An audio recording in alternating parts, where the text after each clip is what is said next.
ഷ്യാമിലേക്ക് 3 ആളുകളെ വേണം.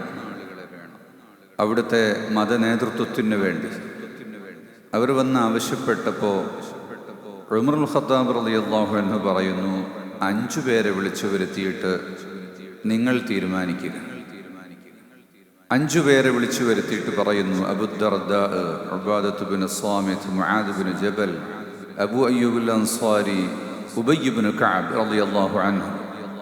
നിങ്ങളിൽ നിന്ന് 3 പേർ ഷ്യാമിലേക്ക് ലീഡേഴ്സായിട്ട് പോകണം. ആരാണെന്ന് നിങ്ങൾ തന്നെ തീരുമാനിക്കുക. നിങ്ങൾ തീരുമാനിക്കുന്നില്ല എങ്കിൽ പിന്നെ ഹൈക്കമാൻഡ് തീരുമാനിക്കും. നിങ്ങൾ തീരുമാനിക്കണം. അവർ കൂടിയാലോചിച്ചു. അവർ തന്നെ പറയുന്നു, അബൂ അയ്യൂബ് പ്രായം ചെന്ന ആളാണ്, അദ്ദേഹത്തെ ബുദ്ധിമുട്ടാക്കേണ്ടതില്ല. ഉബയ്യ് ബിൻ കഅബ് രോഗിയാണ്, എങ്കിൽ നമുക്ക് 3 പേർക്കും പോകാം എന്ന് ഉത്തരവാദിത്തം ഏറ്റെടുത്തുകൊണ്ട് പോകുന്നു. ഭരണാധികാരം ഏൽപ്പിക്കാൻ വേണ്ടി ഉമറുൽ ഖത്താബ് റളിയല്ലാഹു അൻഹു നിസ്കാരത്തിലിരിക്കെ ശത്രുവിൻ്റെ കുത്ത് അടിവയറ്റിന് കുത്തേറ്റ് കിടക്കുന്ന സമയത്ത്, ബോധക്ഷയം സംഭവിച്ചു കിടക്കുമ്പോൾ ബോധമുണർന്ന ഒരു കുറഞ്ഞ സമയത്തിനുള്ളിൽ ഒരുപാട് കാര്യങ്ങൾക്ക് തീരുമാനം പറഞ്ഞു.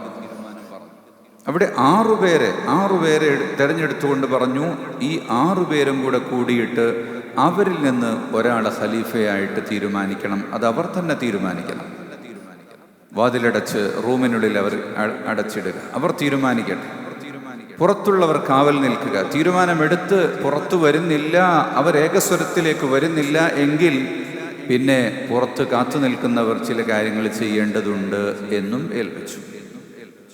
6 പേരും തന്നെ കൂടി ചേർന്നുകൊണ്ട് അതിൻ്റെ ഉള്ളിൽ നിന്ന് ഒരാളെ ഖലീഫയായി തിരഞ്ഞെടുത്തു. അതാണ് സയ്യിദുന ഉസ്മാൻ ഇബ്നു അഫ്ഫാൻ റളിയല്ലാഹു അൻഹു.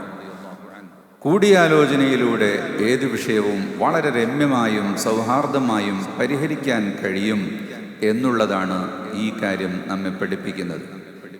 അതോടൊപ്പം തന്നെ മുതിർന്ന ആളുകളും മുതിർന്ന നേതൃത്വവും എന്താണോ പറയുന്നത് അങ്ങനെയുള്ളത് അനുസരിക്കുകയും അത് ഏറ്റെടുത്തുകൊണ്ട് മുന്നോട്ട് പോവുകയും ചെയ്യുക എന്നതും ആണ്.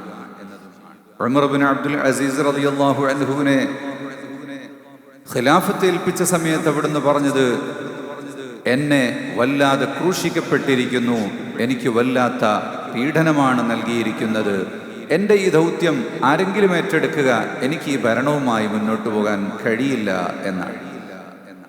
അത് വലിയ ഉത്തരവാദിത്വമാണ് എന്ന ബോധം ഉള്ളതുകൊണ്ടാണ്. നമുക്കെല്ലാം ജീവിതത്തിൽ നല്ല കാര്യങ്ങൾ ചിന്തിക്കാനും പ്രവർത്തിക്കാനും നന്മയിലൂടെ മുന്നോട്ട് നീങ്ങാനും അവസരമുണ്ടാകട്ടെ.